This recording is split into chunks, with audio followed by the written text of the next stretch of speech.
ನನಗೆ ಅಡಿಗೆ ಬರ್ದಾಗಿಂದನೂ ಮಾಡ್ತಿರೋಂತ ರೆಸಿಪಿ ಅಂದ್ರೇನೆ ಈ ಒಂದು ಕೇಕ್. ಅಡಿಗೆ ಬಂದಿಲ್ಲ ಅಂದ್ರೂ ಕೂಡ ಈಸಿಯಾಗಿ ಮಾಡ್ಕೊಂಡ್ಬಿಡ್ಬೋದು. ಯಾವ್ದಾದ್ರು ಕ್ರೀಮ್ ಬಿಸ್ಕೆಟ್ ತಗೋಬೇಕು. ಕ್ರೀಮ್ ಬಿಸ್ಕೆಟ್ ಇಲ್ಲ ಅಂದ್ರೂ ಕೂಡ ನಾರ್ಮಲ್ ಬಿಸ್ಕೆಟ್ ತಗೋಬಹುದು. ಆ 2 ಪ್ಯಾಕ್ ಬಿಸ್ಕೆಟ್ಗೆ 1 ಈನೋ ಪ್ಯಾಕೆಟ್ ಹಾಕಿ 1 ಅಥವಾ 2 ಸ್ಪೂನ್ ಸಕ್ಕರೆ ಹಾಕಿದೀನಿ. ಇದನ್ನ ಪುಡಿ ಮಾಡ್ಕೊಂಡಿದ್ದಾದ್ಮೇಲೆ ಹಾಲು ಹಾಕಿ ಈ ಕನ್ಸಿಸ್ಟೆನ್ಸಿ ಬರೋ ತನಕ ಮಿಕ್ಸಿ ಮಾಡ್ಕೋಬೇಕು. ಆಮೇಲೆ ಒಂದು ಬಟ್ಲು ತಗೊಂಡು ಅದಕ್ಕೆ ಸ್ವಲ್ಪ ಗೋಧಿ ಹಿಟ್ಟು ಮತ್ತೆ ತುಪ್ಪನ ಎಲ್ಲ ಕಡೆ ಮಾಡ್ಕೊಂಡು ಇಟ್ಟಿರುವಂತ ಪೇಸ್ಟ್ ನ ಅದ್ರಲ್ಲಿ ಹಾಕಿಡ್ತಾ ಇದ್ದೀನಿ.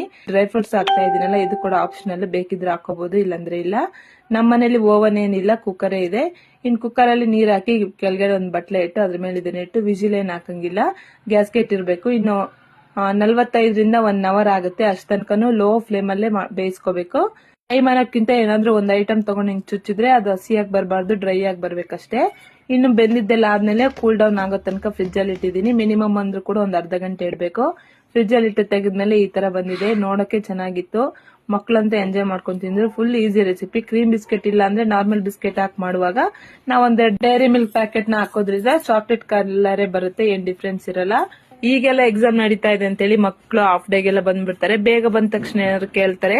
ಈ ತರ ಮಾಡಿಟ್ರೆ ಮಕ್ಳು ಇಂಟ್ರೆಸ್ಟ್ ಪಟ್ಟು ತಿಂತಾರೆ. ಮತ್ತೆ ಓದುವಾಗ ಕೂಡ ಏನಾದ್ರು ಈ ತರ ಮಾಡ್ಕೊಟ್ರೆ ಓದುವಾಗ್ಲೂ ಕೂಡ ಇಂಟ್ರೆಸ್ಟ್ ಆಗಿ ಓದ್ಕೊಂತಾರೆ.